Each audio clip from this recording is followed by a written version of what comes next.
Or we're people of science in Discord. Yeah, Yes. definitely. Seems like it. All right. This is very festive music to start the stream with, but Yeah. You want something Feels very else? jaunty. I feel like I should be around a maypole. All right. Yes. Partic- Yeah, I feel like I need to throw my elbows out as I jauntily walk down the lane. That's right. jauntily, Swing them. Swing them. Exactly. really hanging on to that A. I am writing all my questions down that I had. Sure. Appreciate that. We have a slight agenda that I'm going to leave. Oh, it's not I'll a slight do it. agenda. It's a very serious agenda. Okay, well, it is now that Casey reformatted my initial agenda. Ooh. I have to say, made it look better. I have to say, he did good work. I mean, I don't care if you show that, if that's helpful for you. I don't give a shit. But I'm about to pass this off over to you because I've got overlays and witches to create. Woo! Because apparently we're playing Pathfinder tomorrow, and Yeah. nobody Are. fucking told me. 2.0, you playing it tomorrow? No, we're playing No. 1.0 because we started this game before 2.0 came out. Oh, okay. But if we hate 1.0, we might try 2.0. So we'll see. Oh, it's so crunchy. Yeah, if you could just convert it to both 5e and Pathfinder 2nd Edition, just in case, Sean. I mean, honestly, 2.0 is like fixes your problems with 5e, but without being as crunchy as 1e Pathfinder. Does it be honest. really? I really love Pathfinder 2e. I loved Pathfinder 1e, but I got away from it as a GM because it was too crunchy, and hard to just run. Yeah. But 2e has a lot of things I really, really like. They've toned down a lot of the number crunch and the sort of like barrage of modifiers. It's a And lot this more is me checking to see formulated. how loud I'm going It's to a have lot to easier talk. to tell at Okay, a yeah, this glance is what about where I'm something going to is have and to where you talk. got it from and what it means. They borrowed a sort of like pseudo proficiency. This is not a Pathfinder 2e stream, but I was very excited about it. You know, it felt like it. It could be. Ever so slightly, it did. Okay, at the end, we'll have Sean's Pathfinder 2e hour. Where I'll talk about Pathfinder 2e. No. Bryson, I thought you were the No. fourth. Why not? The No. people want it. Person wants it, maybe. No, No. Yeah, me. I want it. Yeah, me, Sean. I want it. that's great. We'll just leave the. Just leave it running. You guys can leave. You don't need to be here That's for it. fine. I'll export that 7 to 8 hour YouTube video. Of just me reading the Pathfinder 2e core Started the rulebook. stream already. Like, Uh-huh. I don't remember an announcement. Yeah, there was Guys no were announcement. talking, and so I just told him to do it, and he tends to listen to me. Hello, Internet. Stick Hello. around to the end of the show for Sean's Pathfinder No. 2e. No. But tomorrow, something with Pathfinder will be happening. It'll be a But not mess. 2e. But 1e. not 2e. 1e. But We might want end all 2e the numbers. later. Maybe. We're just Or gonna try- 5e. We're And gonna for try. those of you- We're gonna try the game in every system. You is gotta what say we're something doing. to your fans from Out of the Abyss too, Sean. People that you're constantly Hello to my adoring fans. Refuse to, let us play I with refuse. Leave them wanting more. That's what I always say, Waterdeep Sin. too. I don't know if Waterdeep has any fans, Sin, except Leave for them maybe wanting you. more. Leave them in the middle of a campaign. Hey, We'll it's a tell great them. cliffhanger. Will they get out of the Underdark? Will they ever solve the Demon Lord crisis? Who knows? I certainly don't. It's good DMing. Yeah, No, I wasn't the fourth DM. Ben said he wanted to join. I like Ben. Good. It's because you are Ben. I'm not Ben. We've been over this. We've been over this. I mean, Get it? technically, Paul is an experienced DM, so you have met your quota. That is a fourth DM, yeah. Oh, yes, yeah. I mean, from my understanding, Paul is not experienced in the thing we're talking about, but Roll 20? it doesn't say experienced in Roll20. It just says experienced DMs. I have 1,578 hours on Roll20.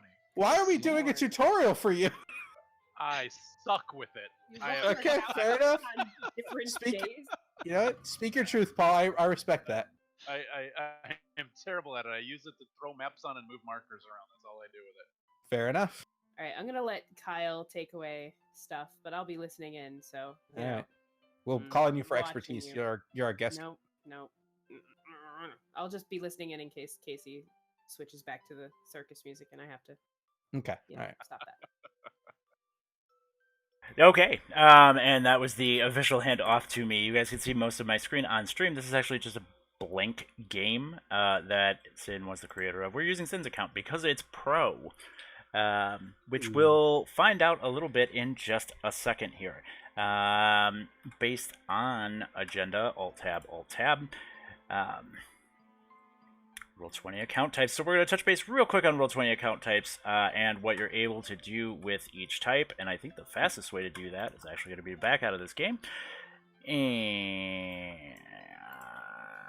sign out and go into OBS and eliminate that real quick and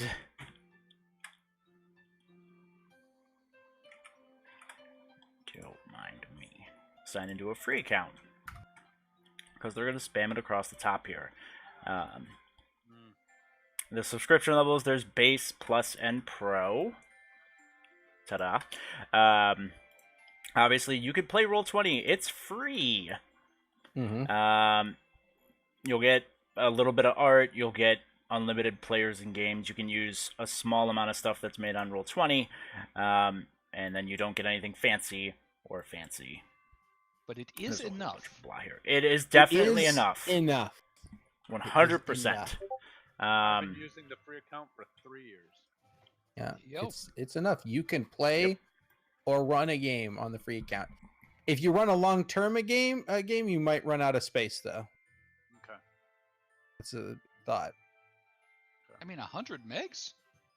Casey, I guess.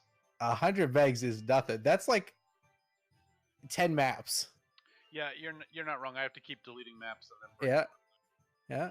I guess. All right. Yep, so there's Fair. definitely a little bit of hassle with it, but that's okay. Plus, gets you a little bit more storage, gets you a character vault so that you can move stuff back and forth. Particularly good for importing and exporting monsters between campaigns. For ease of use. It does give you dynamic lighting and line of sight, which are variably optional. Does anybody have any good experiences with dynamic lighting? Yes. I like dynamic lighting in specific situations, but knowing the situations when to use it is an art. Can you And you tell have to me be what it careful. does? You set up lines on the map, and then your players have lights, either dark vision or torches or whatever. And then it shows light from their token, and your player's vision is limited by what tokens they control. Well, So if you scroll up, I think they've got a sample up towards the top. I believe they do. So basically, your player gets in. Your player's dark vision. You set their dark vision to 60 feet. They can see things within 60 feet on the map, blocked by walls and doors and other various things you put into the dynamic lighting layer. Wow. When you do that, it can very much, like, you can have monsters hiding that are on the map. You don't have to hide them on the GM layer. They can be on the map and hidden from your player's view. In a way that can be interesting. I find it useful for more open dungeon crawls a lot. It allows me, because then, like, I open a door and there's monsters in there, the players instantly know, oh god, something's happening. And sometimes it can give them little hints. It gives them a little bit of realism where they might be able to catch a glimpse of a monster through like a cracked doorway or an arrow slit or something. Yeah, That they wouldn't be able to see normally. I do like the effect if Mhm. everybody has a good internet connection and a fairly Yeah. robust machine, because it does put a little bit of strain on the rendering on the machines. It And does. if people have been having trouble where they're even getting glitchy on the audio coming through, dynamic lighting, all of a sudden they're just robots at you, and it gets crazy. Yeah. Yeah, I do have some rather large maps that I use, and they do strain the system. It's okay if you don't. If you turn off Advanced Fog of War, it's less bad. But that's the cool one. All right, No, now you what- don't need what- Advanced Fog of War. You don't need. I'm gonna come out and say it. Casey loves it, and I want to love it, but it's terrible. Don't use it. It's not worth it. What's the Go ahead, Paul. difference between advanced and regular? So, okay, Advanced Fog of War. So if you have dynamic lighting on, you can turn on Advanced Fog of War. What that does is everything your players reveal with their dynamic lighting, it now shows them as like a grayed out version of the map when they leave the area. So their players can no longer see it, but it shows the player a like version of the map with it doesn't show it like if you can move monsters across it, they can't see it. But it shows them like this is the area you've been through, this is the things you've seen already. So it gives them like a visual like this is where you've been on the map. Okay, so like a memory they can remember. Kinda, yeah. Exactly. So if you look at the example that they have up there, that Cal's got on the screen, since you can see the terrain behind it, that kind of gray shadowed effect, they're using the advanced fog of war in this example. If they didn't have the advanced fog of war, those would be solid black, like an unrevealed area from your Yeah, standard you just fog wouldn't of be war. able to see it at all. Yeah. And that's the part that I don't like is that solid black like whoa, disruption. It's just very eye jarring to me.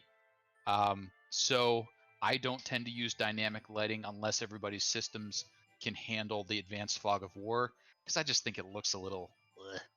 It's terrible. 2 notes. Sorry. I know I'm supposed to not be here, but hi Ben, welcome, thank you. Hi. And when Ben! Paul Grumpy, whatever we're Yep. calling you, sir. Either way. When you ask a question, whoever starts responding first, could you just repeat his question? Because like I don't want him to get He's drowned real out. quiet. And he's real Go play. quiet. So I'm gonna anyway, try to okay. push I'm that going some away again. more. Okay, bye. Use your big boy voice. I've got a big boy voice. There we go. See, we just gotta be like, just scream it. That's a little bit bigger of a boy voice. Yeah. I'm gonna figure it out. All right, keep going. Thank you. And then speaking of screaming, you can also scream along with a pro account. Obviously, you Great get segue, Kyle. yeah, killing it. The marketing team is all over you right now. Yeah, they better be. So we got 6 gigs of storage. The main features that you're going to get from upgrading, there's an effects tool. We've had Pro. We've never used it. Maybe it's really Yeah. cool. So I can, It's It a cool looks neat. idea. I can speak to this one. It's so hard to talk through. Remember that you want an effect. Get over to effect. Hit the button. Find the one you want and get back without being like the wizard cast a Yeah, it's difficult. fireball. There you go. Sort of. Unless you're really on top of it, just not there. Yeah, it's hard to. I have seen the blood spray used to good effect in one of the APIs though. Yeah, I guess the one I use for health uses it. Yeah, because Sean's got some of the API gear set up, and that sends little blood spurts off Yeah. when people get hit. And as you Yep. can see right here, that's Roll20 API that's featured with custom scripts. And they also have really easy to install ones that are made by other people. Yeah. You skipped over the most important feature, I think. Maybe most important feature. Transmogrifier Oh yes. is by far the most important feature. It allows you to transfer stuff from one game to another very easily. You can transfer maps, you can transfer tokens, you can transfer character sheets, transfer handouts. Anything you want, you just like, I made this already and I don't want to make it again. And you just take it from another game and put it into yours. Yep. It makes it so much easier. My Boar's Head Inn has migrated between many games Yes. that way. That Because is there's by like- far, it's very good. I did that one time. I never want to do that again. Mm-hmm. Mm-hmm.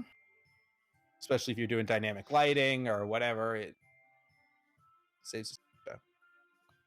And then there's some other stuff down here that's very convenient, but not necessarily life enhancing. Truth. You can share compendium stuff, etc., etc. I will say I do get a lot of mileage out of that. I think we have like 5 different TMs at this point running Yeah. off my set. So that is nice to share if you have a group of friends that get along well. If you have angry people, never share. Interesting. Look, it's a Roll20 life story, and it's a life story. There we go.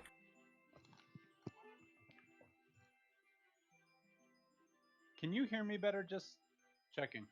It's kind of the same. Yeah. All right, then it's not the headphones because I just switched headphone mic set. Huh. All right. Interesting. Have to sort that out later. All right, continuing. Moving right along. So we'll just do a quick touch base about the marketplace. They have stuff. You can buy it. It makes some games easier. It also makes it so you don't have to design stuff. There's modules that you can just pre-download in, etc., etc. They'll also have newer stuff, and I think there's some Roll20 exclusives. Oh, look, it's Starfinder, which is Paizo, not the other Star one. So What's the they're other Star one? accessible and reachable. Assuming that everybody knows how to create a game in Roll20, maybe we'll touch base about like the differences between free and pro creation in a little bit. Why don't we go ahead and flop to the in-game tabs? One note about the marketplace: if you buy a full adventure, like a Curse of Strahd, a Storm King's Thunder, you have to create the game with that already selected as an option. Some modules you can just drop in, but the bigger ones, the game has to be created selecting that game that adventure as a module to load in. You cannot add them in afterwards. So pro tip. True. Because that has caused me pain in the past. But you can transmogrify everything you need over if you Right, if you want to take a lot of time. run a module in the middle of a larger campaign. Sure, You as can long do as you've that. got I that. don't know if anyone who's ever done that, but it can be. Right. It can You be can, done. like- I have done that. As long as you got that pro level with the transmogrifier in there. Yeah, and you can add in like any of the Yawning Portal adventures. You can add in middle of game. Mhm. It's just like you can add in Curse of Strahd partway through. Quite. So if I'm running Saltmarsh currently, and if I bought the module, I'd have to basically start over, or I think Saltmarsh probably works like Yawning Portal, where you can drop it in because they're individual adventures. It does. Salt Yeah, Marsh, you okay. can add the individual adventures, but if you do the Salt Marsh base, then if you wanted to bring in Curse of Strahd, for example, you'd have to have a second game or Mhm. do a lot of transmogrifying. Right. Having a second game isn't too bad. I've done that several times. You just scoot the characters over and occasionally a couple of handouts. okay. Hey, Remember this map, Casey? Yeah. what's that, Kyle? Oh, I needed a map. I wanted one that I was a creator on. So I'm going to move into a little bit more of the Roll20 tab shenanigans. Also, we're going to go ahead and move this Discord over here so that we can do that. Unless there's any other inputs about the kind of differences between the two. Ben, if you've got anything to add. No, I would say I see it as worth the money. I'm a full pro user. I have been for like 3 years now.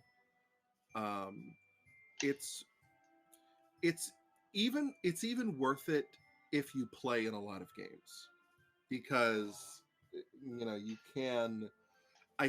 I'm not entirely sure, but I think you can take transmogrifier stuff from games you're in. No, you have to be No, GM you of can't both be games, GM. and more Where did I importantly, get you have to that be from, then? creator of both games. Someone can't make you a GM in a game and expect you to transmogrify things between games for them. You have to be the No. creator of the game. Yeah. What you can do, though, is you can use your character vault. Yes, you That's can do what that. it is. Characters It's the around. character vault. You can Yeah. move characters around, but you can't move like pages, which would be maps. I don't think you can move handouts. Right. It's just some of that other stuff. But And yes, just But I characters would you say- have. What I would recommend is don't try before you buy. Obviously, if you don't like the platform, don't sink $9 a month, $10 a month into it if you're like not going to use it again. Okay. Yes, seriously, guys, we're not getting paid by Roll20 for this video. Like, seriously. Yeah. Seriously. Like, seriously. I mean, that'd be fine.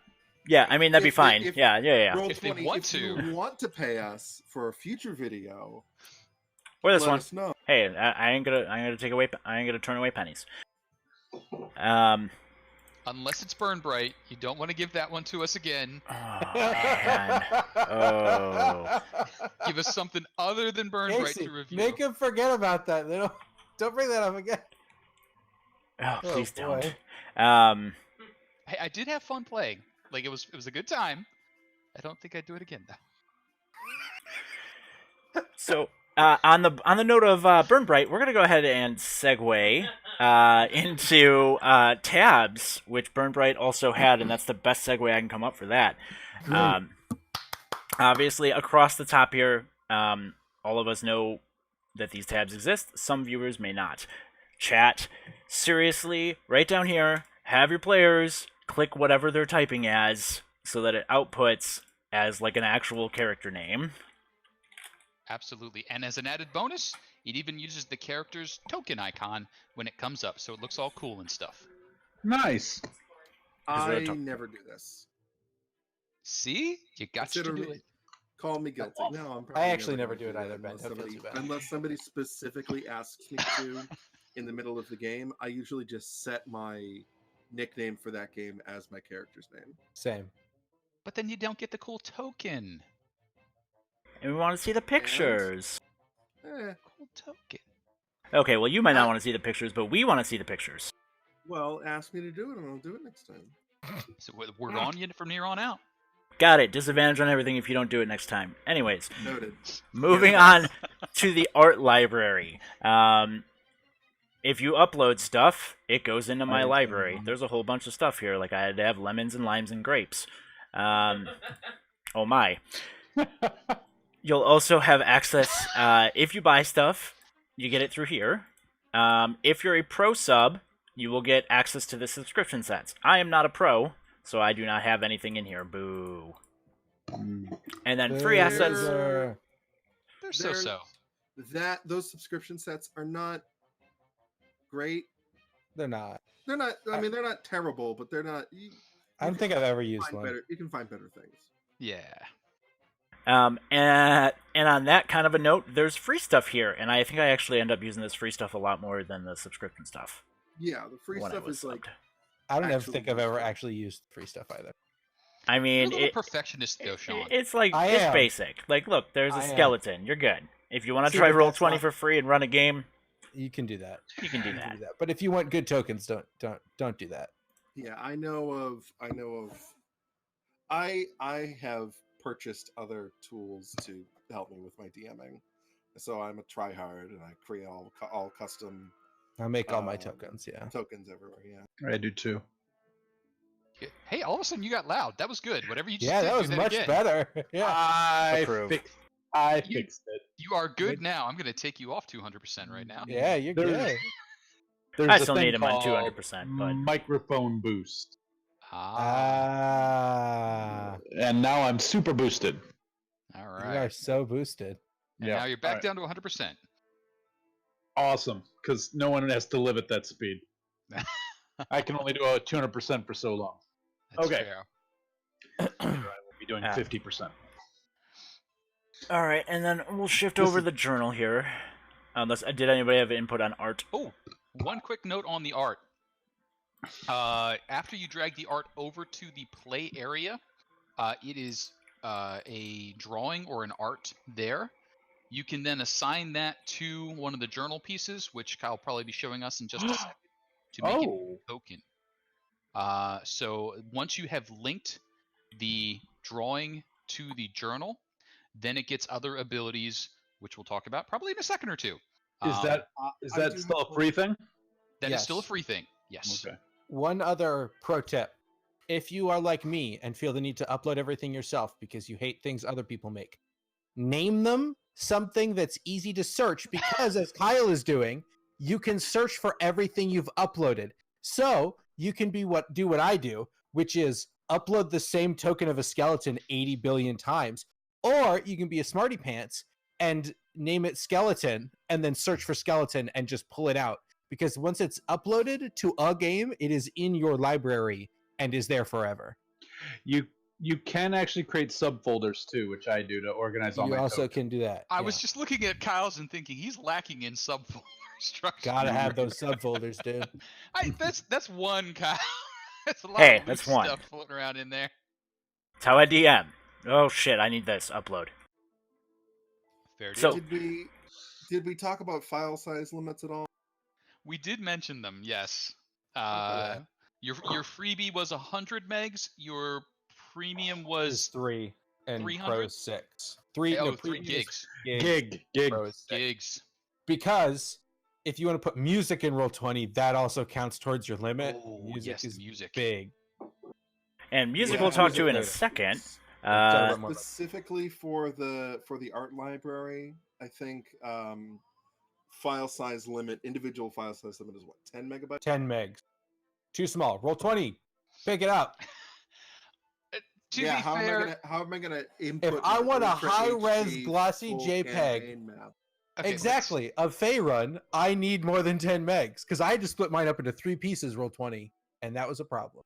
To be fair, though, okay, To be fair, your tokens are going to display at something like 120 by 120 if you're really, really zooming in. Okay, so I don't care about that. compress them tokens. Compress that map too a little bit Absolutely not. I don't want Jaggies on my map. there. Casey, in Tormana, the game that I run, the world map that I've shown you a couple of times is exactly 10 megabytes, and I want it to be Ben. 4 times. I want it to be 4 times as high a resolution. Yes, Ben. I feel that so hard. So the too long didn't read here of the art library is if you've got big pictures, you need to split them up into multiple pages. You do. Fair. If you're having file size problems, I feel bad for your son. I got 99 JPEGs. World mapping. Woof. Oh, good one. Excellent, Ben. Excellent, Ben. I remember 2010. No. Oh, that horn means moving on to the next tab here for sure. So we're gonna go ahead and skip it over to journals. There's gonna be Nice detail. emceeing. There's gonna be detail in a second about how in-depth characters, monsters, etc. are. But there's the two basic things here. Realistically, there's character, which is anything that you want to roll dice. And handout, which is here's some information, and then you can make folders, which I have much more of in here. Handouts literally are just information dumps. They can have a picture too. They can have a picture. You can drag and drop one. You can do it, I hope, from the art library. All right, that worked. Can from the art library. You can choose not to have it in anybody's journal. And when you want to show it to the players, you can literally just click the button, and then it will enable it for everyone. Nice. And it'll pop it up on their screen too. Yes. And like, if you wanted to have like a super high resolution map, like certain people, you could even like upload that map somewhere else and put a little link in there. Unacceptable. People could click the link and load like a 400 meg map if they really felt like it. Unacceptable. It's a virtual tabletop, not a virtual browser top. Look, the point is it should be in the game. Browser. So there are workarounds for folks. So listen, Sean, you can break your immersion one of two ways. You can break it by going to a different tab, or you can break it by having a lower res image. It's your pick.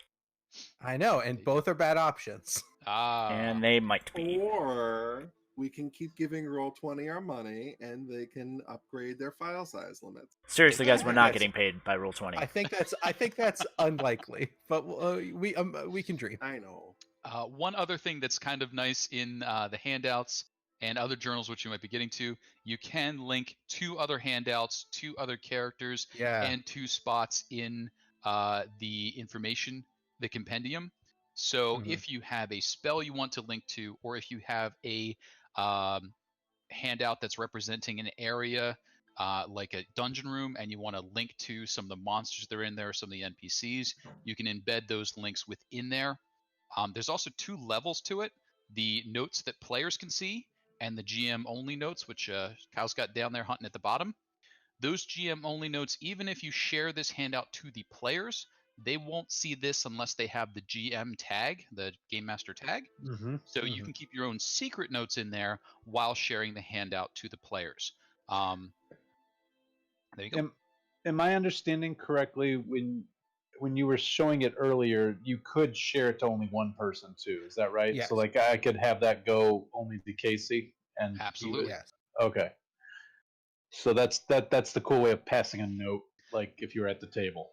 prepping the secret note. The other way to prep the secret note or to send a secret note is that chat does allow for whispers. Right. Back to the chat section. Anybody can /W space GM, and that'll whisper to the GM or anybody who has the GM flag. Or you can /W whisper whoever. It does do an autofill, which usually works with the tab. Start typing the person's name, hit tab, it'll usually find them. Important note, if you whisper and you have a line break or a carriage return, you will whisper the first half and then say the second half out loud. Correct. Yes. So, if you're sexting on the side, be real careful. I mean, I was just putting in secret magic item stuff to I believe it was you, Casey. Yeah, there's a little bit of a spoiler halfway through, but that's fine. Yeah. And that's a great time to use a handout. And edit and then drop it on over. I do have, this is another thing on my Roll20 wish list. There's a part of me that wishes we could set a setting that all whispers are visible by the GM, even player to player. I think there might be an API that does that. I seem to remember something along those lines. It's possible. To be honest, I don't know if that's possible because of the way Roll20 handles data. The GM, it's not like Fantasy Grounds where the GM is the what's the word? The server is hosting the game. They don't see all the information. So I don't know if that's possible. On my wish list. It might be on your wish list, but you might be able to get away with that because I do know that everything is parsed and you can interrupt whispers. So if you do set it so that, hey, anything that is /whisper gets turned into /whisper GM space whatever it whispers. So I might be able to configure that for you if you need to. I don't need it. I don't want it to be a hassle. But I try to have a rule of no secrets from the DM, but that rule kind of goes by the wayside sometimes. See, they sneak off into their own chat rooms and Discord on me. Oh yeah, they'll do that. Yeah, they'll do that. Like all of a sudden they're like, wait a second, and they all go quiet for a second. I'm like I don't know what's happening right now. Right. That's fine. Right. It's like a teacher who sees all the kids like huddled together at the back of the room, and you're like, I know that, right? It's not a secret from me. What I like is when they have a designated distractor who asks me something like completely unrelated to the current plot or setting, and so the rest can go over and huddle. Yeah. And speaking of completely unrelated to a plot or setting, we're going to talk real quick about characters in here. If you drop in a character, every game's going to be different, but I'm pretty sure all of them have these same 3 top tabs. Bio and info are going to be visible to anybody who can see the sheet, but only the character sheet and attributes and abilities will only be visible to those who have editing permissions on the sheet. As we can see here, thank you, Athy, and thank you, Briseus. This one's in her journal, and it can be controlled and edited by... Oh, I didn't show you? Yeah, I'm in the trade curse. Aww. Speaking of games that we should get back around to. Yeah, games that ended and never completed, huh? We're literally playing like 4 games right now. Oh, like, 4 games. Unless Roll20 wants to sponsor this, I don't. Like, one of us needs the job thing. By the way, one of the great utilities for herding cats, otherwise known as dealing with players, is using things on Roll20 to get their attention. Like popping up the turn order or popping up a handout. So if you do need to corral your players, you can basically take over their screen and pop something up in front of them to help cut that down like Kyle's doing behind the scenes there. Nice.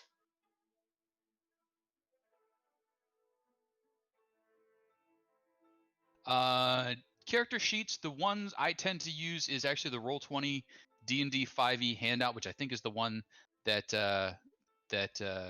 we've got set up there. They do have different character sheet setups and styles for several different of the game systems. The ones from Roll20 or the ones developed in partnership with Roll20 tend to be the ones that also work with their character mancer or character builders. I know we used the Pathfinder one, which I found super helpful. I like the 5e one, even though the order of the selections is a little weird to me. But you can basically build a character, very minimal knowledge that way. And I'd say, 50 to 75% of the time you get through it without a problem. I don't know. I've never used it. I'd say that's roughly. I don't even know how to get really like the character man. When you make a new character, it pops up like you see on Kyle's screen right there. If you have that character sheet selected. So when you're creating your game and it says choose a character sheet, you've got a couple of options there. If you choose the 5e from Roll20, I think it says 5th edition OGL. That might be it. By Yeah. Roll20. I think. Then when you go into it will specifically say that it's usable with the character man. Yeah. Okay. And that lets them build up from a first level character. You only get the selections that you own in the compendium. So, for example, if you don't have any of the compendium, like the Player's Guide or the Dungeon Masters, you only get the options that are in the open. Is it OpenGL? What's the open source document? Open source. Yeah, whatever SRD, that is. Yeah. That's it. The open SRD. You'll get those options, so you'll get one of each class and the subclass associated with it, and you look at it and you're like, I want to be a mastermind rogue. Well, then you got to buy the player's handbook or whatever it is. Or you just got to copy everything over manually, which is also not hard, but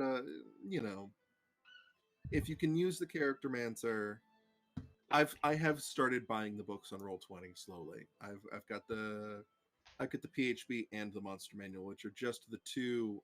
Definitely the first two that you should probably buy if you're gonna invest in the books for compendium use. Yeah, they took my money. I just threw it at them. I was like, "Yep, I'm in." Yep.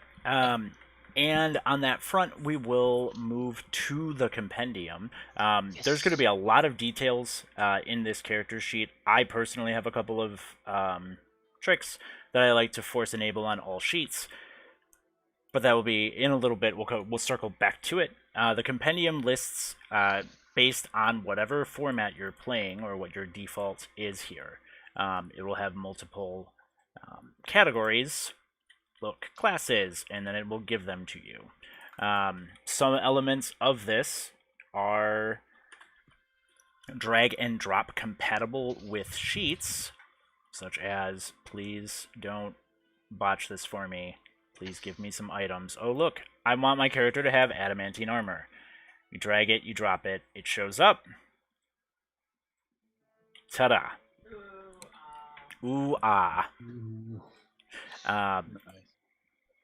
This also actually has some other ramifications. If you're drag and dropping an NPC, please tell me goblins are open source. Please, for the love of God. Up. Hey. If you don't have a basic goblin sheet, you can drag and drop, and it just pulls everything from the SRD. Really? One thing I will also say is if you need to do it that quickly, you can just drag from the compendium directly onto the game board, and it will create a character. Like a character. It will. Yeah. Token. Oh God! It'll only create a token. It'll only create a token if you have the monster. Yeah. It'll create a token if you. But it'll create a sheet. It creates the whole sheet. That's the word I'm looking here. A character sheet. Yeah, creates the whole sheet for you. Oh man. It's also worth noting this is super 5e specific. A great many games do not have these features. Just as a heads up. Okay. But if you can, usually Roll20 is getting pretty good. If you can buy the books in their marketplace, you'll have them in the compendium. You can only buy 5e and Pathfinder books in the marketplace, and Starfinder, I think are the only ones that exist. Well, they're working on it. I'm just saying it's not many. If you want to play anything beyond the core D&D family, meaning D&D and Pathfinder, look, they're focusing on Burn Bright, Ben. Your SOL. Just as a heads up, you want to play Shadowrun, you want to play World of Darkness, you want to play anything else different, it's probably not going to have these features. True. That is, we are talking mostly 5e there. I Right. will throw one other thing out there as we're talking about, if you're choosing to invest money, you can pass GM rights off to other people. So, Is that something that they allow? Yeah. Okay. That's a feature. Okay. Cool. It's something As long I've as done they many mention it. times. Oh, I realize both of those things, So, and I appreciate that. So if you have someone who wants to sub in a DM, or if you have someone who wants to assist or try out some features, you can make them the DM GM of a game and give them access to most of the utilities that you have. There are limits built into that. There's only a certain, based on your tier, there's only a certain number of games you can apply your compendium to and a certain number of players that you can share them with. You would find that limit, wouldn't you, Casey? I have found that limit. I've hit it hard. So the next person who wants to share a game, I'm going to have to buy another set. But I don't think that'll happen sometime soon. But if anybody wants to see what it's like running on the Pro Premium, I'm happy to let them in the game and goof around a little bit, see what it's like. I do feel like there should be a trial, but I guess since it's only like what, $4 and $9 a month, that is kind of almost a free trial. Yeah, that's not a lot. Nah, it's not too bad. But splurging for like the compendiums, you can spend a couple of $100 that way. Yeah. Watch your wallets, kids. If there's anything else compendium based, otherwise I'm gonna click. Nope. Game. I think you got it. Clicking. Oh, hang on. I did think of one. If you have to give your players pets, because I realized this one after the fact. If you have to give your players pets, make sure you make a copy of the monster that you want to give them as a pet, or a shape change form, or a polymorph, or one of the other 1,000 things that my Tyranny campaign characters are just loading on, so they've got their own bestiary. Because if you share control over the main one, it will show them all the tokens on all the other areas, hiding about your maps, so you will reveal areas you don't intend to. Yeah. A little bit of separation, making a copy. There's also a little bit more detail about tokens, token making, making sure the tokens aren't linked, etc. That we'll circle around back to. We're going to move to the jukebox. Do we have to? I mean, I feel like we shouldn't. You know what is great? Sirenscape. Casey, turn that shit up. Did it chime on purpose? I mean, it did chime.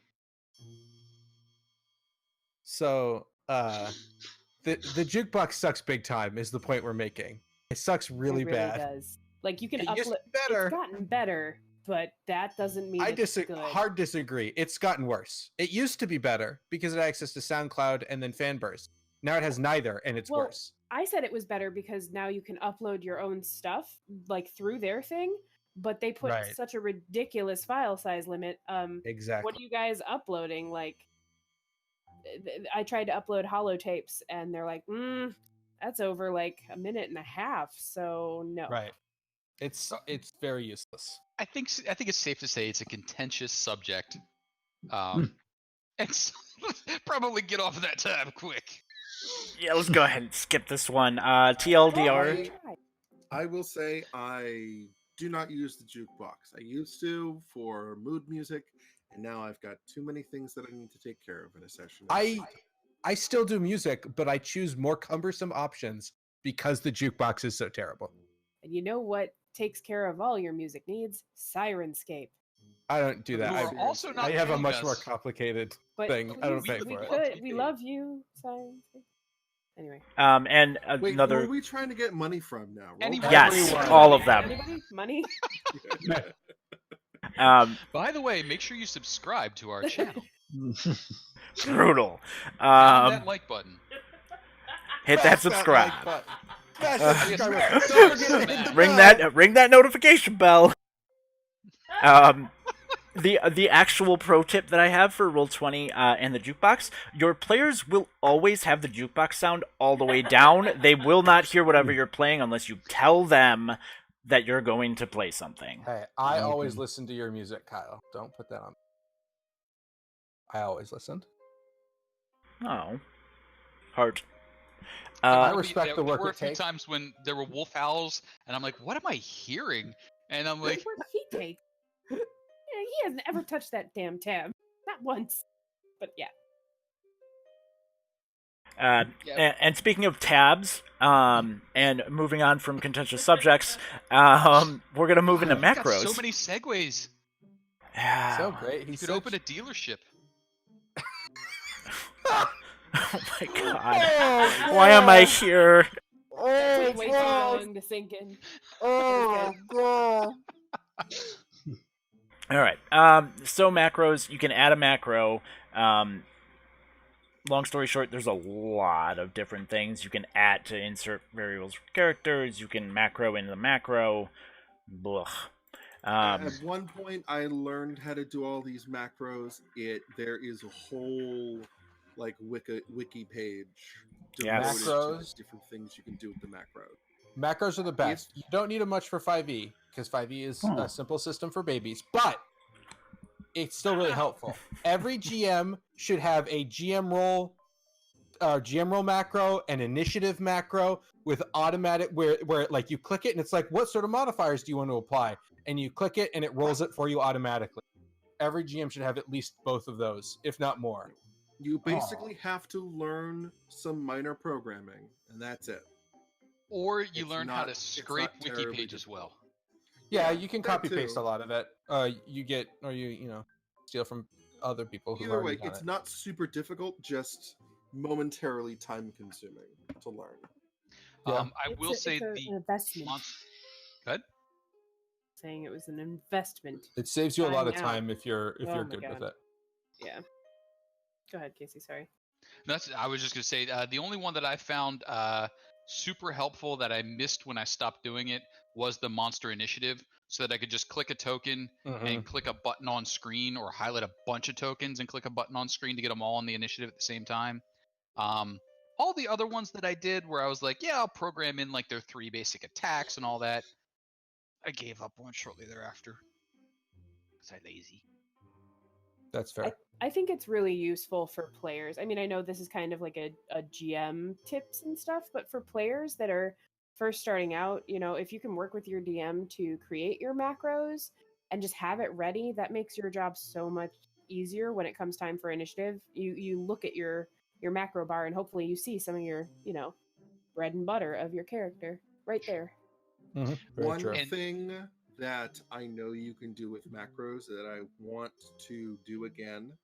I played a game where we had a druid in the party, and one of the things you can create on the macros tab is what's called a rollable table, and you can use art for the rollable tables, and you can just create a quote unquote rollable table with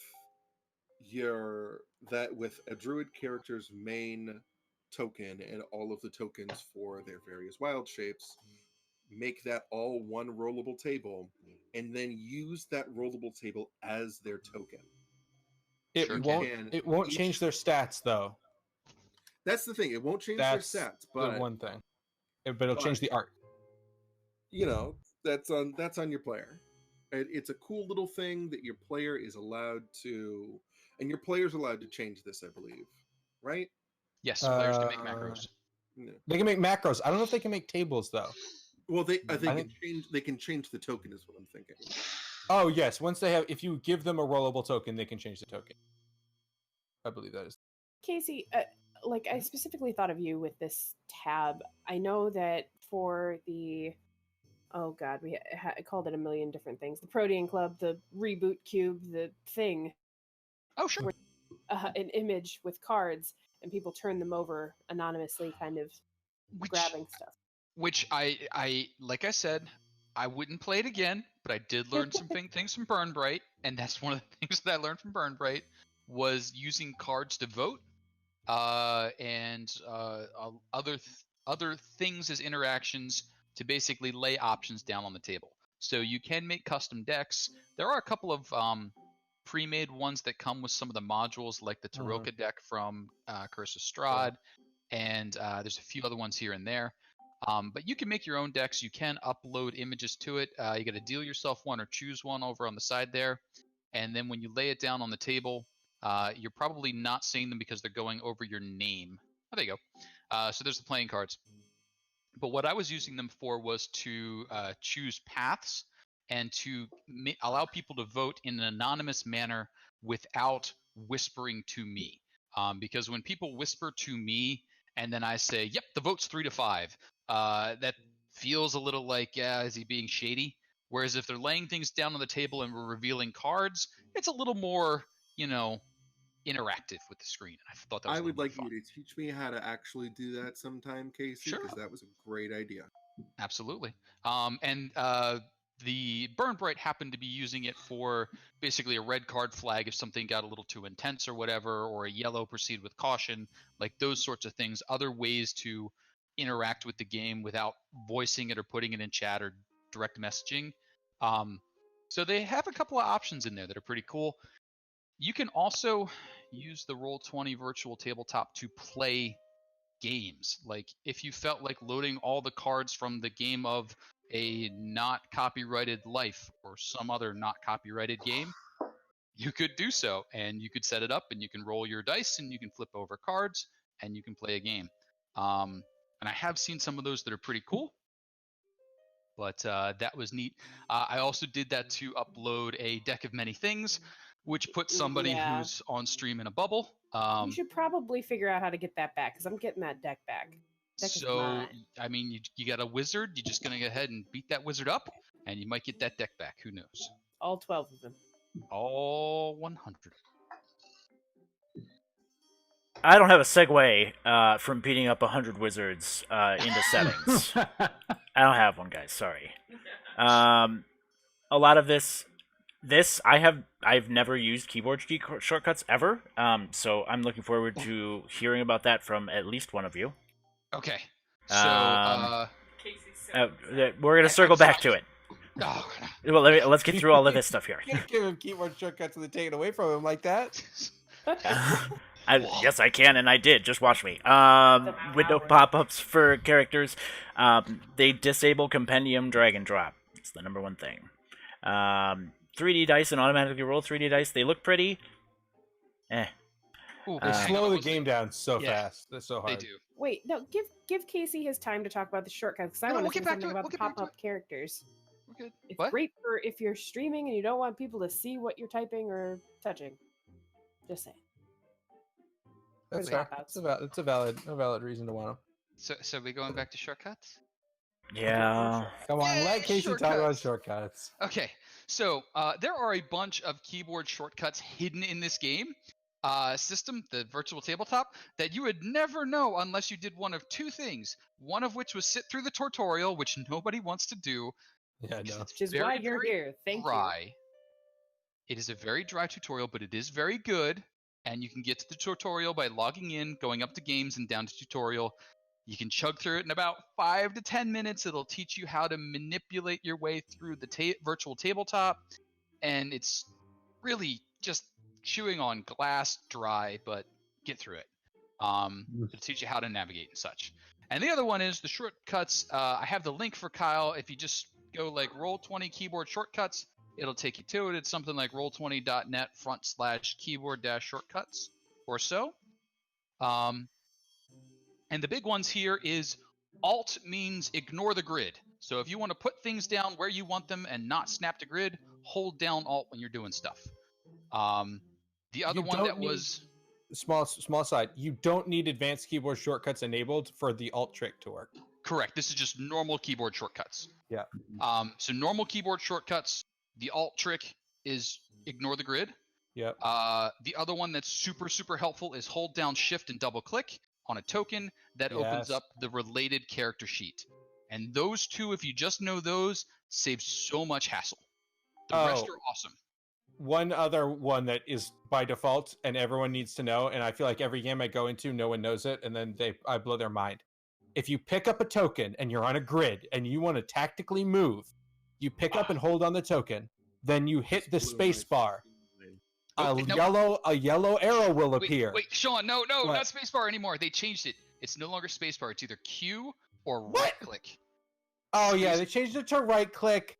I'm still salty about it. Or Q. No one uses not Q. spacebar anymore. You right click, and then you can do what Kyle is doing on there. If you're on a grid, it snaps to the grid. It allows you to easily measure your movement out, and then when you release it, everyone else will see the arrows appear and your character move in that way. When you drop it, it doesn't show it for you, so it's working. Don't worry. But it's by far the best way to tactically move and plan out your movement without swapping to the ruler, measuring it out, swapping back to the mouse icon, and then going back and moving your token. It's much easier. That's cool. Yeah. Can I actually throw a thing in on that ruler point that you mentioned? Mm-hmm. So the way to ping on the map is to hold down the left click for a second, and you get kind of like a circly ping. Mm-hmm. I find that's hard to find. Like, you're gonna blink and miss it. I feel that it's a lot easier to point at things using the ruler, which is the little power button looking thing. And I just find that that's an easier way to point at things. And also the ruler does that same trick where if you start in a spot and hit right click along the way, you can bend your ruler to show how you want to do a thing. Also, as a GM, if you are on the map and want all your players to look at something, rather than just regular ping, you hold shift and do the ping, and it forces all the players to look and focus on where you Although I have been told that if you do this too much on a stream, people will get movement. I don't care about that. I don't care about that. You sometimes you need to assert your dominance, and you do that by shift pinging. Also by T-posing. Yeah, but they can't see that. I'm just T-posing alone in my living room. Then that's because you shift ping sometimes. I like it in some instances on giant maps when you're like, here, I'm bringing you to a new map, and it's all black everywhere. When you're trying to bring your characters on, please, by all means, shift ping so that I know where the hell I'm going. But if you're just doing it on a giant map like this, where everybody can see everything, and you're like, so down here in this is going on, and then up here in this, it gets jarring. Just saying. So yeah, if you're streaming, there's other considerations to take into effect. And yes, I understand chewing glass is not always a dry endeavor, but it was what came to mind. I'm just being an asshole. That's fair. Where are we heading from here, Kyle? And so there's a couple of more little details down here. You can change the colors of bars. Wait. You're skipping past the best stuff on there. The turn that stupid beep off and turn on the cool 3D dice. I object. That's the beep great. is important. The beep is important. No. Maybe not if you're streaming. Stay on the chat tab. What are you doing on the other Okay, tab? but some of us are GMs who have a lot of things going on, and sometimes it's important to know when things get rolled. Oh, weird. Sin. It must be hard to GM and not stream at the same time. Just click there, open it up, and go back. It keeps you in there. No, it's just loud and annoying. I will say, see if chat beeps are annoying for you. If I suppose if you are the GM that is also streaming, it might be courtesy to turn them off. But if you are just DMing and you find yourself, if you turn them off and you find yourself missing important roles, or like if somebody whispered something to you and you've been looking at through the compendium for the past like 30 minutes. I'm just wondering what you're doing hanging out on the other tabs forever. Did you not prep I've got to manage all the monsters. I've got to manage all the handouts. I've got to manage all the maps. I've got other tabs of my music open. I've got tabs of my world building open. Sounds like you're doing I'm with Sean on this one. There's so many things. Well, I was going to say something really mean, but I'm not going to say it. The point is, many GMs have a lot of things and multitask a lot. And the beep is helpful if you're in that situation. I understand why you might turn it off for streaming, but I would never turn it off personally. And here's the good news. Good. I use the beep a lot when I'm not GM. I use the beep more when I'm not GM because, I'll come clean and say, I get distracted, and if it's like not my turn for 15 minutes, I'm going to go about it. And then when a beep happens, I always if That's a beep what I'm happens when saying. I'm not expecting a beep. Okay, so my whole reasoning, yes, the sound is annoying, but also the chat is where a lot of the roles, a lot of the, if you're doing emotes properly and stuff, role play happens, stuff like that. That should be your, oh yeah, I have to go back to that stuff. I get that you, as a DM, have a lot of stuff going on, because although I'm not as experienced as some of you, I have done it before. But I feel like my default setting is always, oh yeah, what's going on here? And like having that on a beep, if that's what helps you, then cool. It's just, I'm not ruling my life by a beep. I care not what the ants of the players do. The beep reminds me I have to pay attention to them occasionally. Said all the good DMs out there. You guys do whatever the hell you want. This brings me to another thing that I want to put on my wish list is let us pop out the chat. You can, I think. Wait, and B, no one from Roll20 is watching this, so I don't think that's so much. You can totally pop out the chat. Yeah, I believe you can pop out the chat. You 100% can pop out the chat. Figure me out. I gotta go to a game second. But there's totally a way I've done it in the past. I remember. So as Sean vamps for some time there, chat stand. Kyle, up at the top to the right of the Zoom, is there a little arrow? Like go where you normally zoom in, zoom out on the map? Oh yes, yep. Casey's 100% right.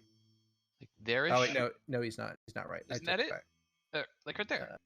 No, that just minimizes it. There's a way to pop it out. Give me a second. I'll find it. If you want to hear the noise but not see anything, click that. Give me a second. I'll find it. Well, number one, I have two screens, so the chat beep is very good for me, and popping things out is very good for me, and etc. Oh, yeah. You just double click on the chat icon at the top. That's what it is. Oh my god! Yeah. Oh wow. Yeah. That's the thing. We're learning things every day. Okay, so I'm changing my answer. Turn off your chat beeps, pop out your chat window, and let it just float freely so you can always see it. That might change streaming a little bit. That's actually really helpful. Still on team fuck the chat beep though.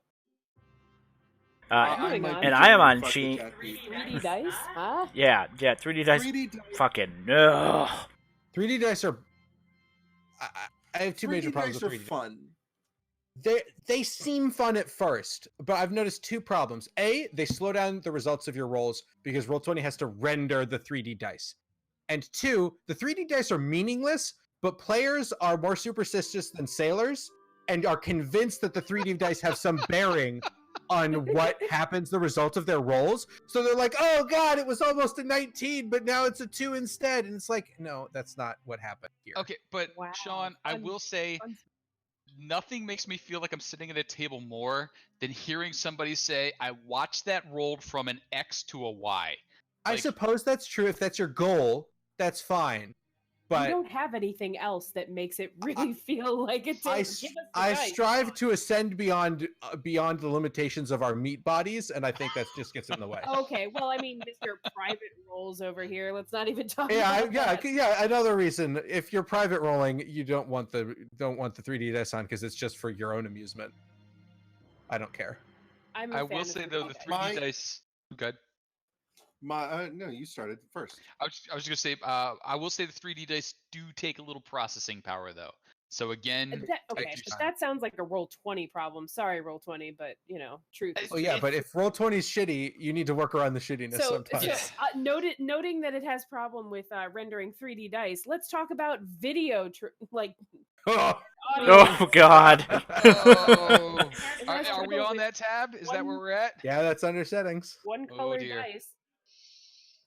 So all right, so and I haven't researched this recently, but I believe Roll20 uses a video and audio sharing function that operates like a peer-to-peer. So a connection is made between each of you.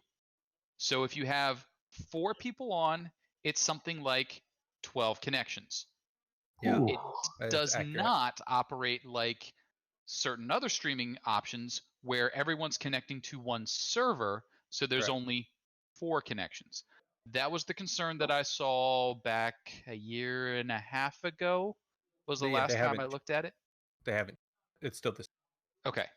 Yeah. So that is the thing, is that as you add more users, anything really past like 4, it gets exponentially more painful on your bandwidth requirements.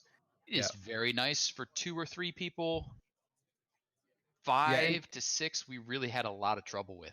And because everyone's connecting to everyone else, 1 weak link can throw the whole thing down for everyone sometimes, if it's really bad.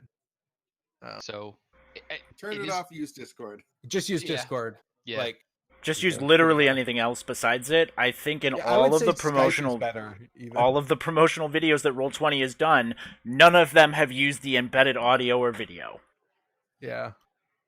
Should that say anything, Roll20 peeps? Just saying. I mean, just cut it out. Focus on Burn Bright or something else worth it. I thought you said they're not watching. They're definitely not. They're going to someday. If you are just trying to hop on and play, a game with your grandpa, and grandpa doesn't know how to do Discord, this could ease the transition. Yes, if you're playing with your grandfather, it might be helpful. Okay. I will be amazed by the 3D dice. Or grandma. We're not sexist here, just ageist. I suppose, yeah. You suppose. And then there's some bits about avatar size there. Okay, we managed to get through those tabs, and it only took a half hour. Super quick on the avatar size. Go.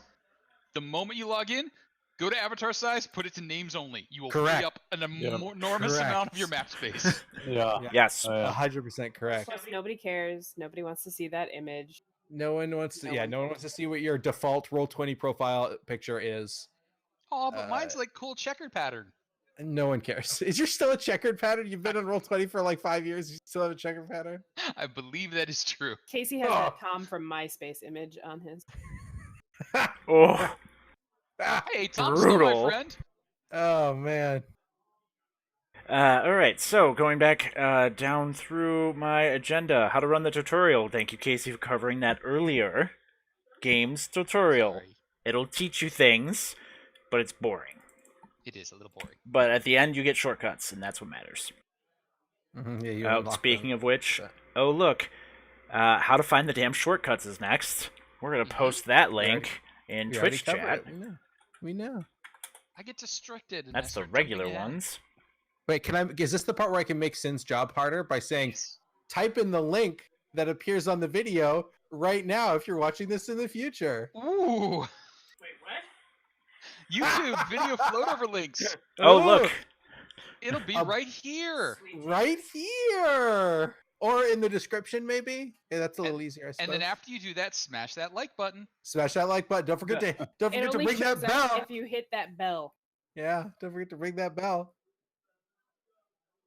Anybody gonna sing that song? No, nothing. Hey guys. Okay.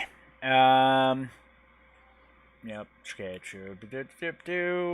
Somebody typed that in, and I'm not reading that. How to layers.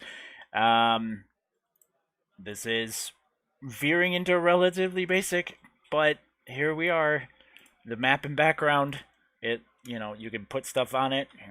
Do I have a combat map? Let's not go back to the ritual room. That might make me salty. Look, it's a combat map. Why would it make you salty, Kyle? I don't know. So did you say combat map? Yeah, combat map. If you're here, there's 3 different. Thank you, Sirenscape. Thank you, Sirenscape. You've got map and background, objects and tokens, GM overlay. Map and background lets you put something down on the bottom that everybody can see. Objects and tokens gives you the interactable stuff. And GM info overlay. Let's move one of these tokens to the GM overlay. Move it to the GM later, and the players can't see it, but you can. Where did it go? But it's really useful for writing stuff like Dead Joseph with ring and 50 gold as a reminder. Yeah. Monsters that are hidden. DCs of tripwires. Anything like that. Make notes on the map. By the way, hide tokens there. Shift double click to bring up room descriptions. So if you're not using a module, that's a great way to hide a room description. Throw it on the GM layer, shift double click. That way you don't have to be like, God damn it, it's in the journal here somewhere. Nice. Also, Yeah. hide tokens there, roll initiative for them, and that initiative will remain and pop up on the tracker when you drop them into the object token. Yes. Right. Tokens with initiatives on the GM layer do not show up for the players, but show up for Which is going to segue us right into how to initiative, because that's literally next on our topic list. Can you turn that down a little bit? Yeah, that got a little louder than I thought. My apologies. So, Crank that shit up. literally every time you click the turn order, you're going to have to clear it unless you're like OCD and you clear it before you close it, which never. I always clear before I close. You guys don't? I mean, it's I'd just- like to say I yes, do. but Yeah, no. I do. It's like I the do. people that put away their toys after they play with them. Most people don't, but continue. Jeez. I City over here. was taught to do that. I'm very messy, but I always clear the turn order before I put it away. Mostly because players will roll on it really, really fast when you bring it up, and then you have to clear it, and you clear out the initiative they've just rolled, and then they're like, but it was a 19! And you're like, fine, I'll just type it in, and it's the whole thing. So just clear it before you close.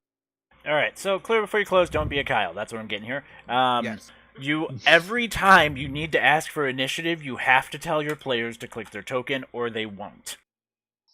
Though if you give them a macro, they don't have to click their token. So that is one of the benefits of getting the macro. Well, that's very much not true. It depends on the macro.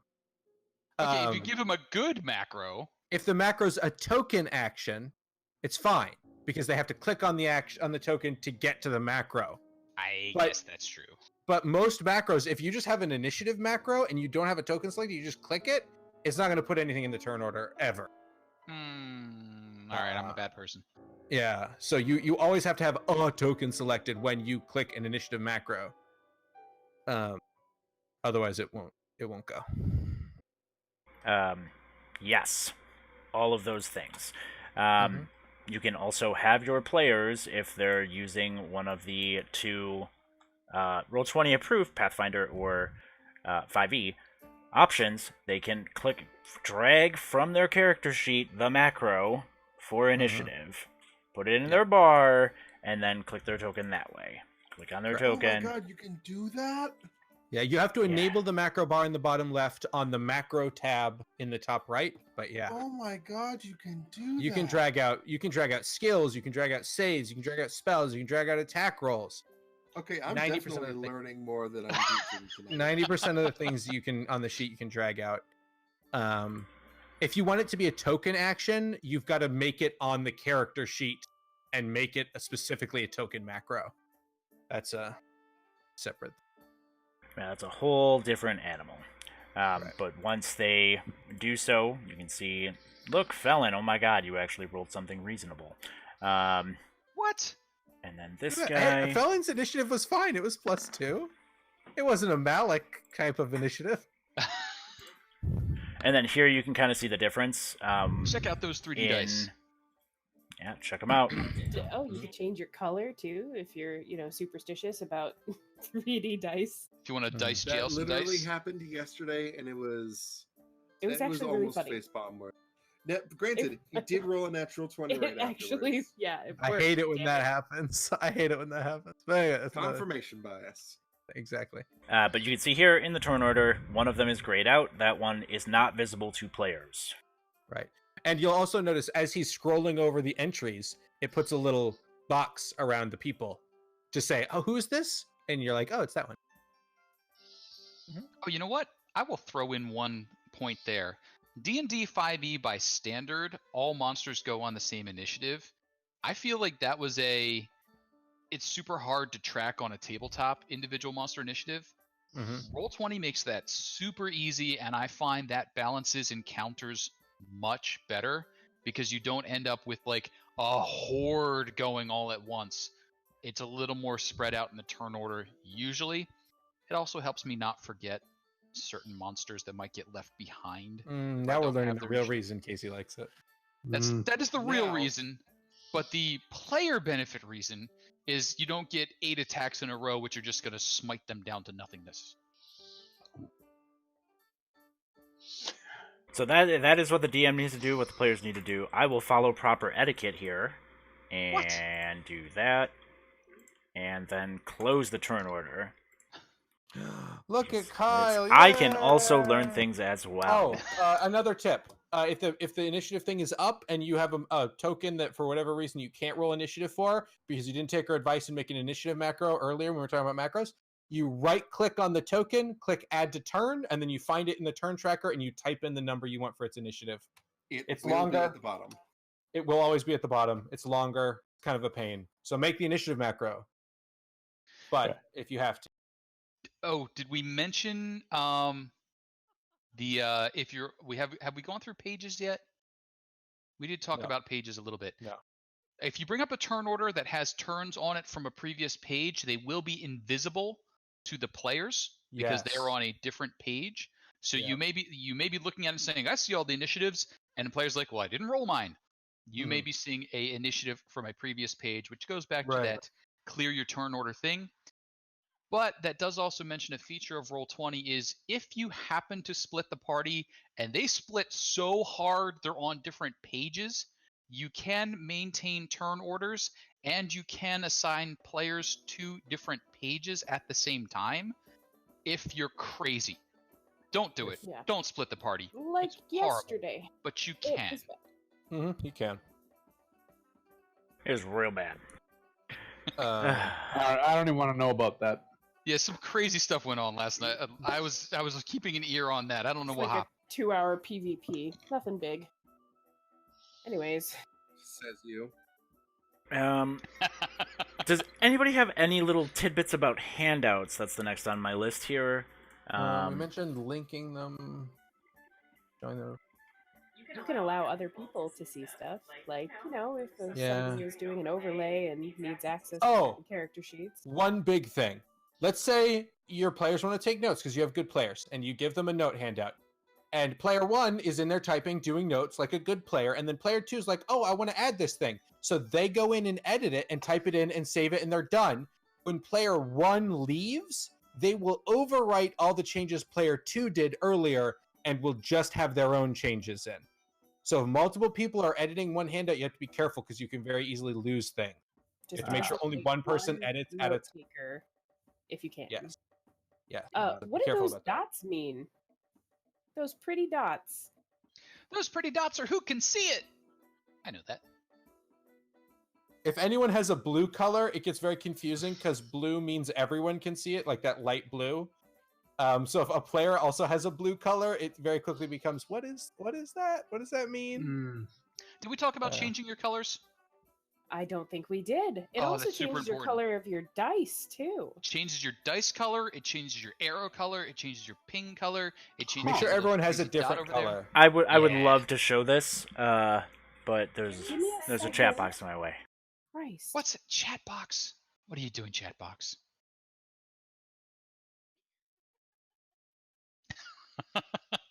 See, this is why I can't. Well, here, I'll just do it the hack way. There we go. Boop. There you go.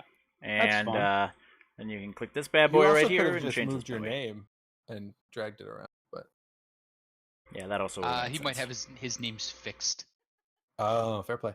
Yeah, that would have been a holdover from the first part of the trade curse, where we tried to use that video and we saw exactly why. Yeah. Woof. Yeah, now I can play without having a shirt on, and it's much better.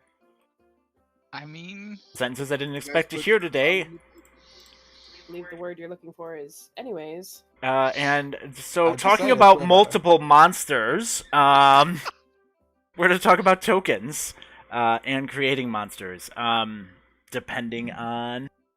And showing names and health bars would be nice, just, on appropriate things. You get no health bars. I want health bars. I want to know. Certain DMs like showing that stuff, certain don't. But I think for the players, at least, or any, NPC followers or, tag-alongs that you have, it's helpful. So we'll start this actually kind of backwards. We'll go with questions first. Paul, if you're having any particular issues with tokens, or Ben, or Casey, or Sean, or me. We'll work from those questions.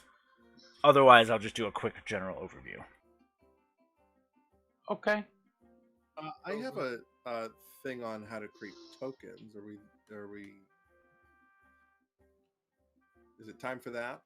We're working on tokens. I just wanted to see if there were any quick questions about tokens before just doing a brief overview.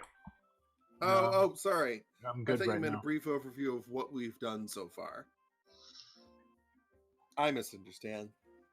Sam is cackling in the other room, and it's pulling my focus. Dive in, Kyle. Dive in. Okay, so diving Do it, in. Kyle. Your basics here. We've created our goblin. He has a character sheet. Within the editable portions of the character sheet, you can add an avatar if you want to give him a picture, and it will also have use default token. Assuming that you don't want the players to have access to a goblin sheet, don't put anything in these two boxes. You don't have to put yourself. It doesn't matter. I am going to go find a goblin. Wait, what? He's getting a goblin image. No, what you said confused me. If you don't want the players to have access, don't put anything in those two in the art boxes. No, in the journals. Sorry. Oh, okay. I'm Journals sorry. I misunderstood. Edited. Yeah, Sorry, don't I put just anything there. Realized I didn't have cursor hover on my stream. I understand now. Please continue. So we're just gonna quick find a goblin. I type in goblin and you don't get a token. I don't know how that works. Try goblin token. And we're just gonna pull in anything. Oh look, this goblin's going to be this goblin. That's a kobold. That's a kobold. I undid. I went to a That's a goblin. You would only get corrected by a bunch of GM nerds. You can't use that for demonstration. That's actually Gabbers has a particular style. Oh God, he's back. Trouble with the I killed him once. I'll kill him again, Casey. Don't tempt me. He's been killed so many times. Yeah, because he's universally the worst. I kind of enjoy him. No, You would say that, Paul. Their experience is actually the uncle of the character that you guys haven't experienced with. Okay. And he is one of the slaughtered goblins. So there's a reason there's a bunch of orphans running around. Oh, good old orphans. So you can drag any piece of art onto the map as long as you are on the objects and tokens layer. It will arrive as a token, and it will snap to fit into your grid. Right. Double-clicking on the token will let you edit it. Going to the edit function on a character sheet will let you select an avatar for the side picture and also use the default token. If you were to right now to click use selected token when you dragged out this goblin, it'll make the picture of the goblin and not hold any of the stats and not be overall all that useful. Okay. But I'm sorry. So because you use that token as goblin, if you were to copy and paste him, he'd have the same stat block? So not yet, but that's what we're going to do. Cool. Right. You have to set up the default token before you set it as default token so that it carries over. Got it. Yes, proper procedure. You select whichever character you want it to represent. We want it to be our goblin. If you want the players to be able to see a nameplate, you have to click Show Nameplate here, and there will be a little bit more detail. Okay. These things will let you set the bars or numbers in the circles to whatever. I know some DMs have a different preference than others. I know some API scripts use some of these bars. Sean, is that correct? Correct. 100% correct. So you might have to look ahead to your future APIing. I personally use health on my red because I like my blood to be red. No. This is blaspheme. I just want everyone in the internet to know that what Kyle is showing you is a sin against God and man. I'm going to disagree with you. You are the green is health. every I am, but also literally everything in Roll20 is also that way. So if you have the monster manual, green is health, blue is AC. If you have if you buy an adventure, green is health, blue is AC. What is red for you? I set red to passive perception. It is usually nothing by default. So like the monster manual doesn't have red filled in. I think it's like literally a glass half full, glass half empty discussion. I'm just saying. If you like green, you're optimistic. If you like red, you're pretty much assuming everybody's dying. I use red for the same reason as Kyle. What is red? I just the only reason I mentioned it is everything assumes green is health. And like every API script I've used, the default character sheets, everything assumes green is health. Now, so if you do it differently, you're going to fight with them. Are you saying everything assumes bar 1 is health? Correct, bar 1. Because I know you can change the bar colors. Yeah, you can change the bar colors, but show them where that is. In the settings tab, down near the bottom. I've seen that. Many things are open. So if you feel very strongly that bar 1 has to be red, you can. Right there. And we're back to arguing about colors. What do you know? I personally am under the opinion that if it's a fantasy campaign, red is health. If it's a sci-fi campaign, green is.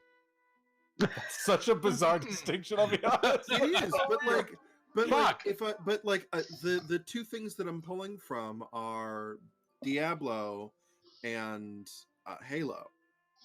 Fair. Yep. Does Halo use blue for health? Arguably, but like. It's not the point. It's not the point. It doesn't matter. Well, to be really in 100% agreement here, Sean, blue is definitely armor class. I have always used blue for armor class. Yeah, blue is armor class. If you're using an NPC-based token, you want to pull the NPC stats. Otherwise, it will not pull. My third bar is usually speed. So I don't like, everybody moves 30 feet. That's usually one of the like first things that I forget. Good tip. And if you don't want it to make a bar, don't put a number in the right box. Yeah. True. And as you can see, like I went to regular AC and it was 12, but the actual NPC AC is 15. So that's going to be a distinction. Whatever bar you want to use here, I don't care. And a quick tip on that one. If you do choose a NPC stat or an HP stat and have a sheet selected, it will tie back to that stat on the sheet. Yep. So if you are doing monsters and you're going to be making dozens of them, don't use HP. Otherwise, when you deduct the hit points of one, it'll deduct the hit points of them all. So enter that as a manual, just 7 out of 7. Strictly true. Not strictly true. Okay. If you drag out multiple, the health is tracked separately. I've actually found that it is tracked the same. What I do is I've never represents character, whatever I want to do, set my bars to what I want them to be, and then go back represents character generic token. It saves all that same information, all of the numbers that you put in the boxes, and then use. You guys are crazy. That's totally not a thing. It's a huge quality of life thing for me. So Sean, I think if you drag out from like the monster manual, it doesn't tie back to the direct HP. Like it is not an HP link. But if you pull out from the journal, it will always go back to that one journal entry.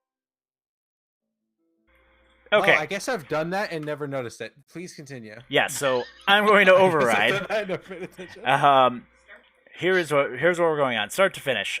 You've dragged the goblin onto the plate. You double-clicked on your token to get to this edit token screen. You've changed it to goblin. You can set what I do is set whichever bar 1 or bar 3, whichever bar you use for hit points, put it to hit points to pull the base number out of the sheet, then go back in and change it to none. Yes. They do not link that way. That is how you make a monster. Because then none of them will have shared hit point bars. Mine has fewer clicks. I gotcha. And my concern, Ben, with your method is that if you change represents character, you will not be able to shift double click to get to the sheet fast. Yeah, yours is way more complicated. Well, I guess I have but I guess I have the benefit of a 2-screen setup, so I can always have the relevant stat block just up on my second screen. Truth. Okay, I see what you're saying. Then in the advanced, if you want the players to be able to see the name of whatever this is, you have to click see name, or it will show up as blank in the initiative order. It'll show up as blank otherwise.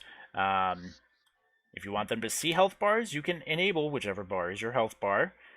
They don't have to see the numbers if you don't want them to. You can just only see them on your own, and that's okay. You can condense around your bar. Monsters, crazy DMs do bottom overlapping. Oh, come on now. Overlapping. That's what monstrous. does that do? Oh, I like that one better. It lets you see their eyes, and it prevents it from overlapping the next token up. So like if you hit it, it puts the bar like right under the token, like above the name. I need to set this for every single fucking character token in all of my games. I love that. Like they introduced that a few months back, and I was like, this is amazing. Like, That's I'm madness. swearing. And I will save it so that we can actually see what it does in a second here. If they have auras, or especially if you're using lighting and things are emitting light, see aura must be on for all things to see the aura. That doesn't affect light. Does not affect light. Thank you, Sean. Yeah, that doesn't affect light. But it makes it really obvious when you've got your spirit guardians up and you really want to piss off your DM. Yeah, where are your spirit guardians? And we're going to hit save, and we can see that bar drop down into the goblin's token. I don't hate that. I just I much prefer, and Casey, even though some of yours are less than imaginative, I do appreciate the efforts when pulling a million of the same monster on the screen, you actually name them.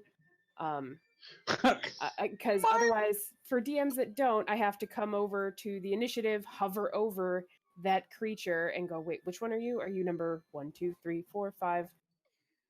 Less than imaginative? I spend hours on the themes for those names. That took the backpack, Casey? AU? Yeah, and what was the special lord in Tyranny? Okay, so he has a name. I just didn't know what it was at the time. He was Lord Harumphumph. He was Lord Harumphumph. that was just a little. He had a little something in his throat. He didn't quite get out the name of the Lord of El Turel. Guys, can I finish making this token? Yeah, I guess we should. Please? No, Kyle, never. Fuck. Alright, so you've saved all of the changes into your goblin token. Considering that it's a monster, you've unlinked its health bar. Now you can use selected token in the actual goblin sheet itself. Save. Ooh. And that's it. Now when you drag a goblin, you will get lots of them. They all have the same stats. They've got that 7 awesome. Above the 15 to remind you what his armor class is. And I can go in and change that to Goblin 1, 2, 3, or Goblin Bob, Goblin Steve. Absolutely. Yes. Yeah, you have to change them after the fact. And it's worth noting, any changes you make after the fact will not affect the default token. Good. So if you want to change something on the default token, you have to edit it on a token, remove the default token, and then reset the new one you've made as the default. So what I do on a and what a lot of the adventures do is I have a token page where all my default tokens live, and that way I can easily say, I want to change this thing about a default token. I go there, edit the token, reset the defaults, and then I don't have to worry about all of that. All right. Oh, AU. I thought were initials. Now I see. Okay. Wait, what? I thought AU. Her name was AEIOUY. Yeah. It was all slightly out of vowels. order. It was all the vowels. Yes. Then shouldn't her name have been sometimes Y? Yeah.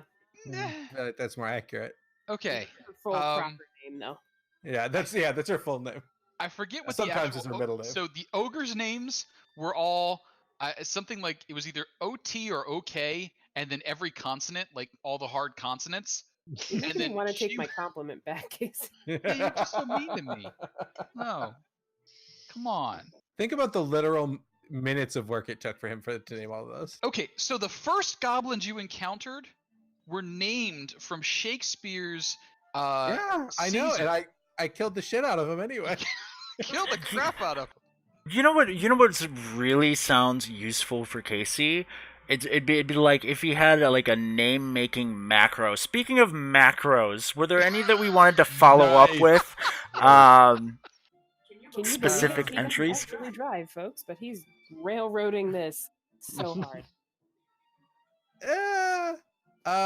No, I think we covered macros pretty well. I mean, my personal input into macros, making sure that you have, and this will depend by whichever edition you're doing.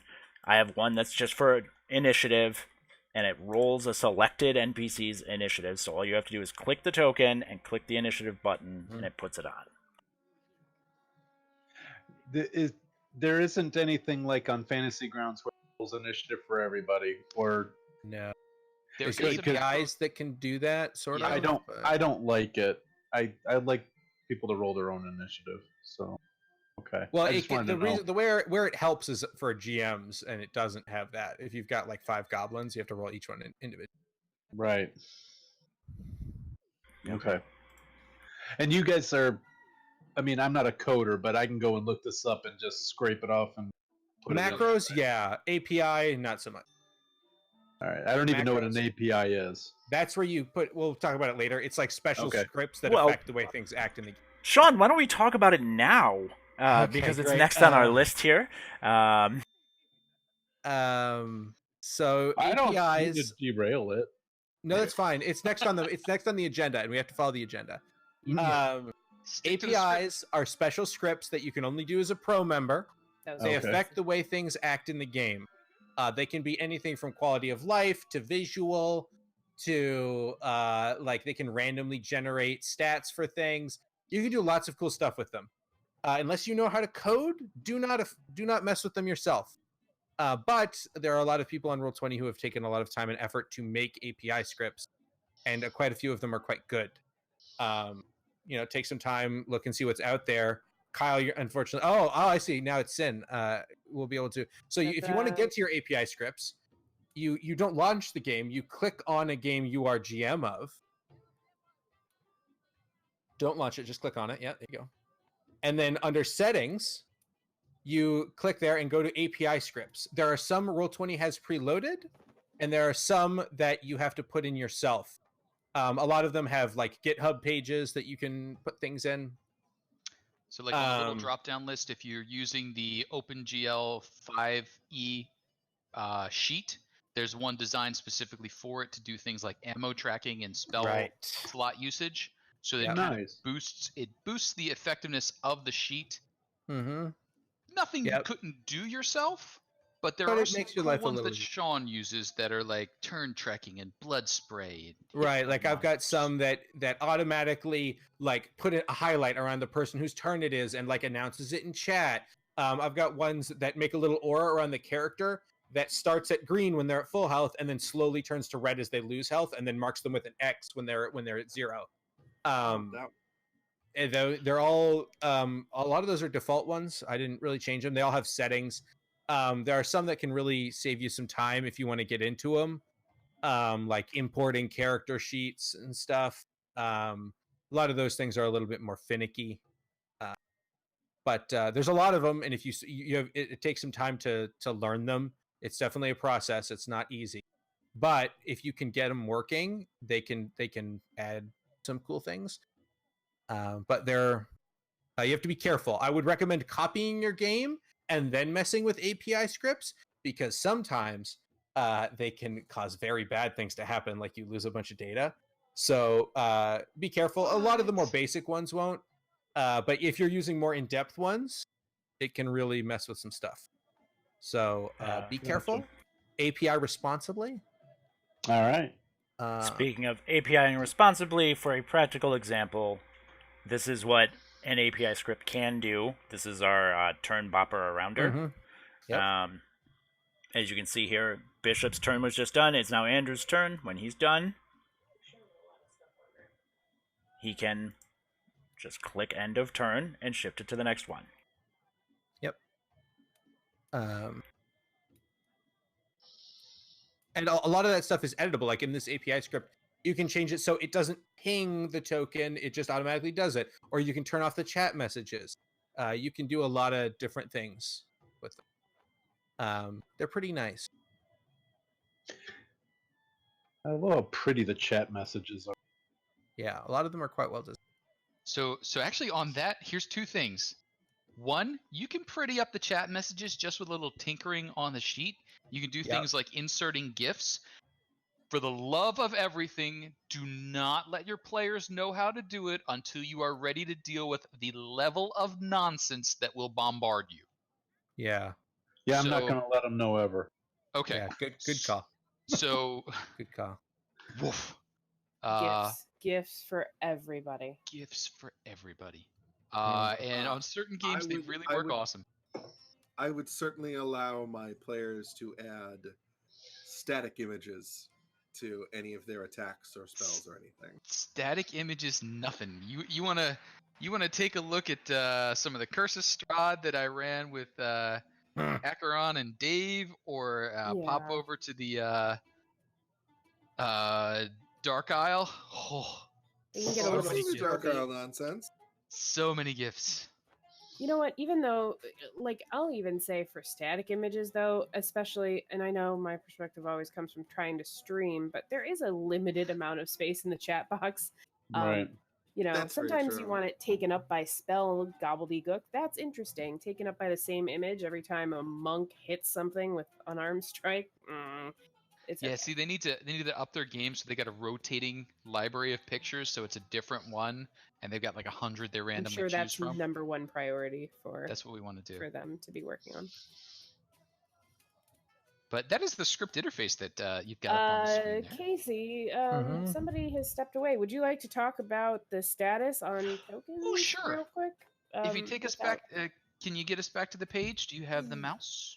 I don't have the mouse, but I can get us back there. Hold on one second. Sure. So as we were talking about APIs and things, one of the shortcuts that I forgot to mention is on the status icon. So when you're looking at your token and you click on the bottom, that gives you all those little status options. Mm-hmm. It's not super obvious, but if you hover over one of those and push a number on your keyboard, it will assign a number to the status. And I don't know if everybody knows that, because I see a lot of people being like, 1 death save is red, 2 death saves is orange, 3 death saves is yellow.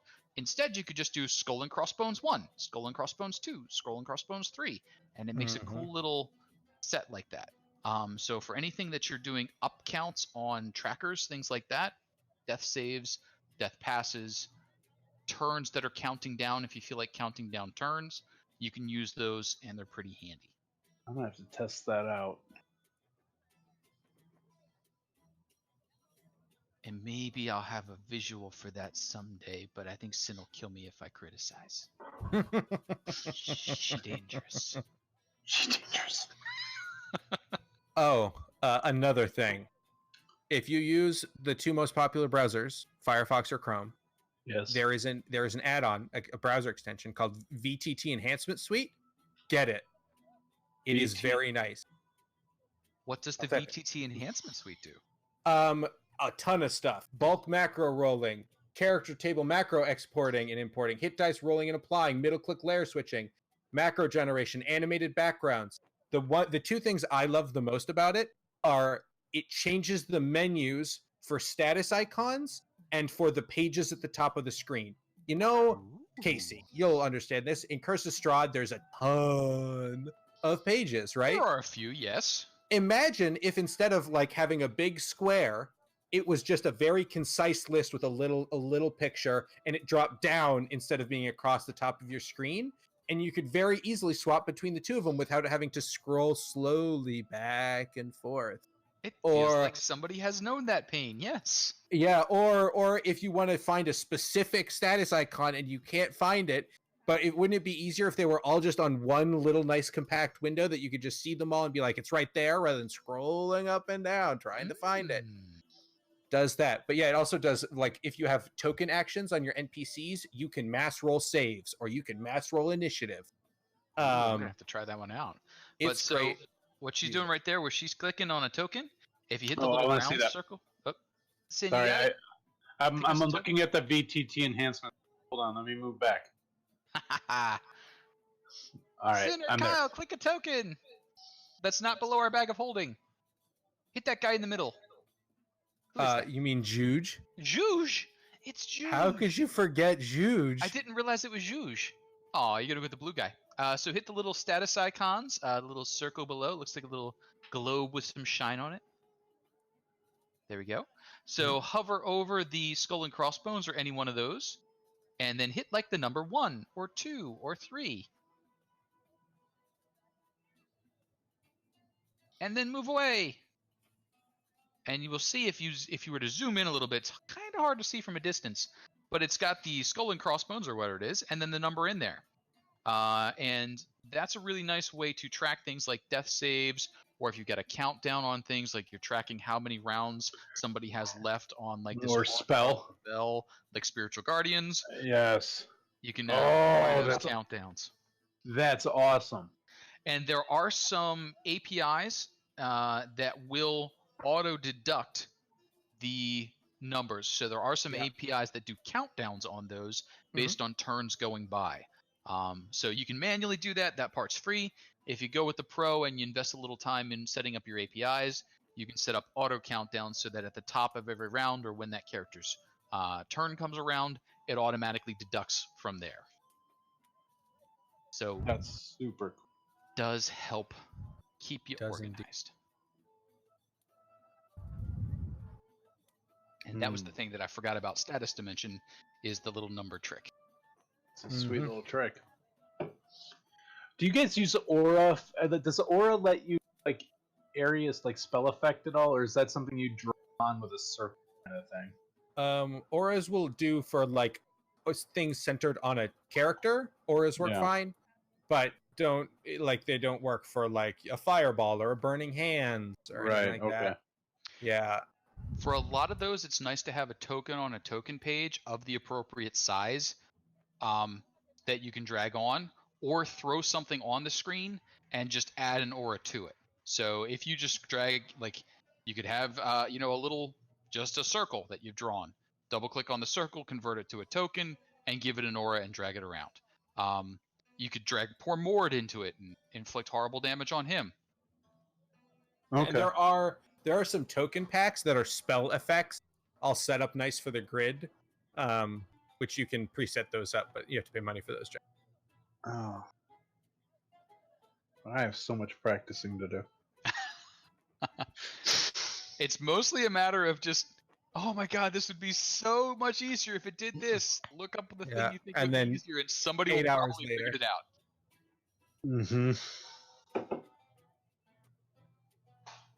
Mm-hmm. And this is where I'm gonna touch base to see if there's any instantaneous questions like that. In the why doesn't it work like this? I'm not. Do you have more on your agenda? Because I would rather just listen to the agenda. But that is it for the very first agenda. There's more agenda. I'm so excited! I didn't know this was a thing. There's a sequel to the agenda. I didn't know this. This was session 1 of Roll20 how-to stuff. There are appendices. There were some. I mean, it depends on how much deeper you want to get into it, but for now, I think this was it. Aside from questions, I am still unclear on how you're bringing Sirenscape into the game. Oh. So on that one, Sim, we should probably actually do that as a separate session. Yeah. We have to show some Discord screens that take a little bit of setting up. Okay. The short answer is it's through Discord. It's not through Roll20. Gotcha. Yeah. Roll20 doesn't help at all. Thanks. That's right. Yeah. Thanks for nothing. Give us money. That's because you shut down audio and video. Not because, but you already said you shut down audio and video. Yeah. You can use their audio. I understand why they did, though. Yeah, you can use their audio. There is some nice stuff in there. Casey. I use their stuff. I like Mr. McLeod. Kevin's great. And to be honest, the player isn't terrible. It's not great, but it's not terrible either. The issue is with accessibility to. Yeah, if you got API scripts and then, using the audio and then using some jukebox, and then pretty soon no one can click anything. God forbid somebody has 3D dice rolling, because you'll never, and if you don't have the beep on, how do you know what the result was in the chat? Mm-hmm. Yeah, exactly. Anywho. Okay. My second question was more aesthetic on streaming. When I was watching you all play the other night, the chat had really great descriptions of what was going on. Is that by player choice? Like when a spell was cast, the spell would show up in the chat. I really dug that. Oh, that's pretty like easy. all the text and whatnots. Yeah. What it does. Yeah. Yeah. So that is, Kyle, you can show that off. That is dependent entirely on either the player inputting something into their spells or drag and dropping from the compendium. If you drag and drop from the compendium, it leaves nothing out, nothing at all. Right. I usually will go in after drag and dropping and kind of be like, okay, that's obvious. Don't need to show that. That's not relevant. And I will also sometimes format some stuff too. So Kyle, if you click the little gear or the eye to get in there in the detail, the spell text does recognize Markdown, I believe. So you can bold and italicize and format as necessary. I think you can. Yeah. So most of what you're seeing here is stuff I just grabbed from the compendium and dragged over. The open SRD, you will have those spells available as long as you pick the one of the 5e sheets. Okay. Adding the player's guide adds the player's guide. Adding Xanathar's picks up most of the other spells that I've seen people use. So player's guide, Xanathar, and you've got most of the spells available to you. It's not too super hard to copy paste out of other resources into here, or just type things as you like. Okay. But what you guys were doing in stream was just doing that, and then you clipped that into your Discord, I'm assuming. Yeah, it's a little bit of a separation. Okay. Yeah, That's super cool. And then if you have something that's basic, like just an attack, you can always cut out the spell information as well. Nicodemus doesn't have cantrips that do that, though. Of course he doesn't. Nicodemus doesn't have anything with basic.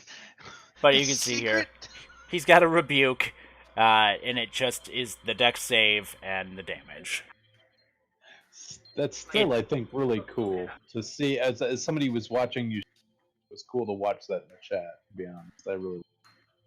And if you do want that on there, there's also toggles. Oh, okay. Yeah, I thought going that to was the cool. cog wheel for that, you can choose to output whatever you want from it. It allows, pretty customizable for what you want. If you want a ton of text to output, or if you only want that to happen for, the very first time you use it, and then every time after that we kind of get the idea or whatever. But yeah, it's nice to know the information. Yeah, I mean, it could get overwhelming in a small chat window. It still was cool for me. I thought it was cool. And in the it's cool effects area, also in there is one of the places you can add pictures and GIFs. Yeah. So if you do have new people and you want to dress it up and you wanted to run like an introductory campaign and you wanted to add little cool effects, you can add that sort of information in there. So like on Hellish Rebuke, you could have a picture of some guy with like curse words coming out of his mouth. Absolutely. And it would drop in there. Drop in there. There is a little bit of copy pasting appropriate macro text. Basically insert the image, insert it here, that sort of stuff. I'm not particularly fluent in it, just because I'm generally handling more NPCs than PCs. I would say we might want to drag Athy into that conversation, as she tends to have on a lot her character sheet now. a lot of GIFs and formatted things there. Did Pipkin have that? I don't think Pipkin did. I don't remember, but I don't think so. Boo. Just because Pipkin was like a one-shot character that turned into a 6-shot or whatever it was. Okay. All of my 1-shots turned to 4-shots. It's a good practice. Mm-hmm. Mm-hmm.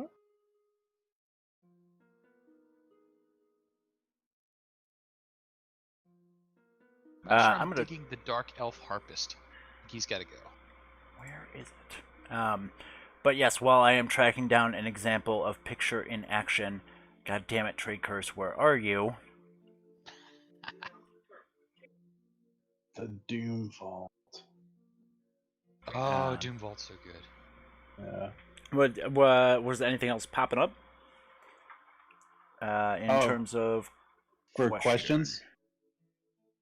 You actually answered 4 of my questions with your agenda. Nice. So, Good agenda. Good agenda. I have some messing around to do, I think, because Yeah. some of the stuff that I really want to get my brain around is the initiatives and then setting up the monsters / NPCs. I cool. There's a cloud moving on that. Yeah, I was gonna say, Kyle, did you turn on the weather effect? I don't know what's going on here. I see a weather Trade effect. Curse? No, this is where I was testing out that thing that I bought from the marketplace.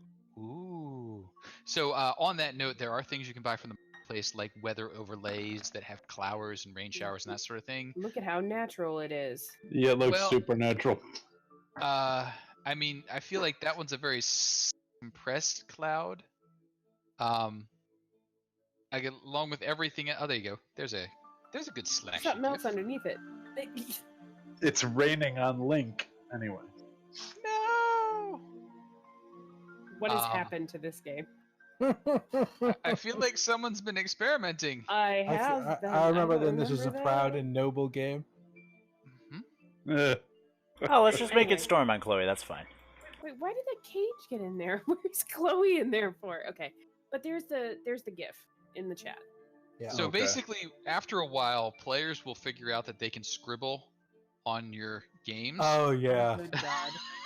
Yeah, they will So figure it's that very out. important to learn Oh. where the clear all drawings button is. Well, you got to be very careful. Drawings includes every note you've made with text on the map. Oh. Yeah, you With gotta the make sure you- virtual tabletop extension I added, you can make it so players can't draw on the map. I've already added it to Chrome while we were talking. Yes. You can make it so they cannot do that. Which I have Cool. done because I hate fun. Note to self: create GIFs that just say "F you, Sean." Yeah, I don't Every know weapon that. is- I feel like we just find more and more creative ways to annoy him, though. Like I know, but it's like an obnoxious arms race. that seems reasonable. I feel like Obnoxious Arms Race is a really good place to stop the stream, unless there's any more But- pressing questions that are relevant to Roll20 DMing. Wasn't that Fallout Boy's second album? Sounds like it would be. You by stop the stream you mean move into Sean's Pathfinder 2e chat hour. All where we right, just talk about and Pathfinder cut. 2e for a while. And cut.